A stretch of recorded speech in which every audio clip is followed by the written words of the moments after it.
Hello guys, this is DHSTs and welcome back to my channel. Welcome back to what we know so far, and in this series I talk about the upcoming episodes, and normally the upcoming is in terms of the next episode of Doctor Who that week, and also a bit further into the future, coming up with some predictions and with some theories about where Doctor Who is going. My dog's in the room, so if you can hear like little feet walking around, that's what it is. She's pacing, I don't know why. Fugitive of the Judoon is one of the episodes that I feel like I was really looking forward to when it came to series 12, and it's one of the episodes that kind of gave me a little bit more faith because I knew it was coming. It was one of the first promo images that we got for the series as well. Because we see the Judoon in a lot of promotional material, they are prominent in the trailers. Whether that is one whole episode, we don't know. But you know, they were one of the first things announced, and they seem to be in a lot of images that I've seen. I wonder whether they are going to be a bit more of a permanent fixture and maybe appear for a few more episodes than just this one. I imagine that there's a little bit more to the story than the trailer suggests, because for some reason this episode hasn't had like 2 trailers because they released a coming soon trailer. You know, normally in America for some reason they have an extended version to what the UK people get, so on the Monday there tends to be another trailer that seems to be longer and has a few more shots in, and they haven't seemed to have done that for this episode. They seem to have just released a coming soon thing, which is something that I want to talk about in a little bit. But this one trailer is not allowing us to understand a great deal of the part. We're being shown what feels like it's the first section, which I think is probably a good thing, to be honest, I'm not going to lie.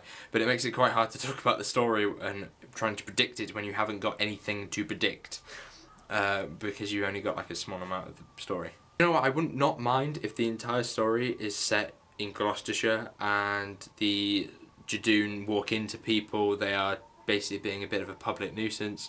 I'm not saying that's going to make classic Doctor Who, but it's going to make a decent episode if they're used correctly. You know, like having the Judoon walk into shops, walk into cafes, all around Gloucestershire trying to find this fugitive. And while they're doing that, you know, they are scanning, they are causing havoc accidentally.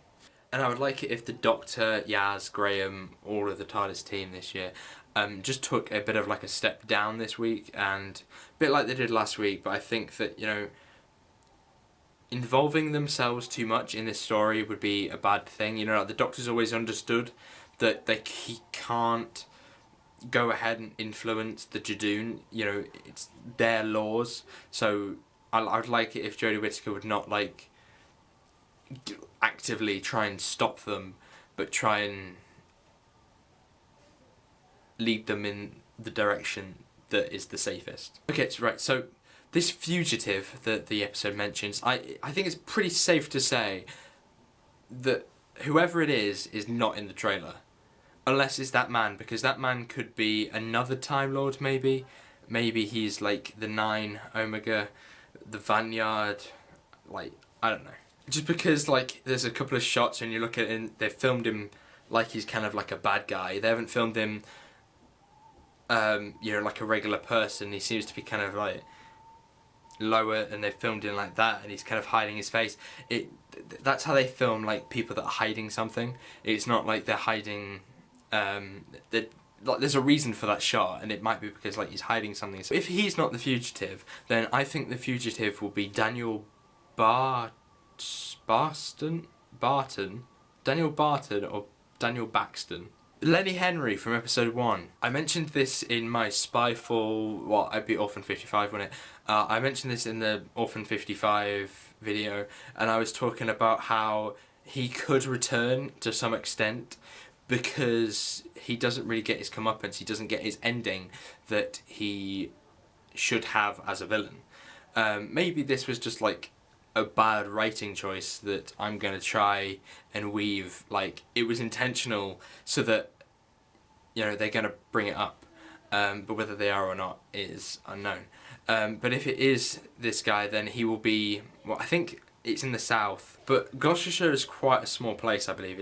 You're kind of getting more remote, you're outside of London and it's becoming more remote. So maybe this could be a good place for him to hide. When I've been in the south, because I kept going south from Gloucestershire, the signal just kind of got worse and worse, so maybe that's why it's gone down there. This episode would also be a great time to introduce or reintroduce UNIT to Doctor Who. So if you have aliens quite literally on your planet, then this would be a really good time to call in UNIT to have them try and control the situation. So maybe this could be a time to make Kate Stewart return, Osgood possibly, or even Torchwood, but I really doubt that would happen. But I don't like the idea that all of this is happening in Gloucestershire and everyone just kind of ignores it. I mentioned earlier about the Coming Soon trailer that they released on Monday, and that trailer has quite cool new stuff. We get a new look at the Cybermen, even though it's kind of dark. You can't really tell what's happening, but I love the lights. There's not a great deal I can really talk about it, to be honest. There's a few interesting and really cool kind of gross shots. The last shot of the trailer involves this man, right? This man, I thought I recognised him. I did Google it. He was in Torchwood, he was in Children of Earth, and he played the Doctor character well, actually that would be a spoiler. But he has also played, more importantly in fact, he's also played the Remnant in the Ghost Monument. And that was the first mention of the Timeless Child. Could these two be linked? Maybe. Is he the real version of the Remnant? Are we going back to Desolation, that planet? Maybe, but I don't know. So who could this man be? Could he be the Timeless Child himself?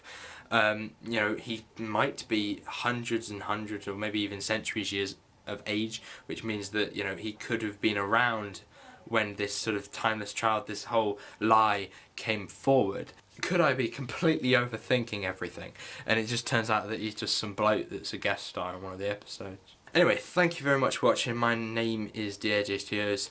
Hopefully you did enjoy this video. If you did, make sure you give it a like, subscribe if you're new, and I shall see you soon. Goodbye.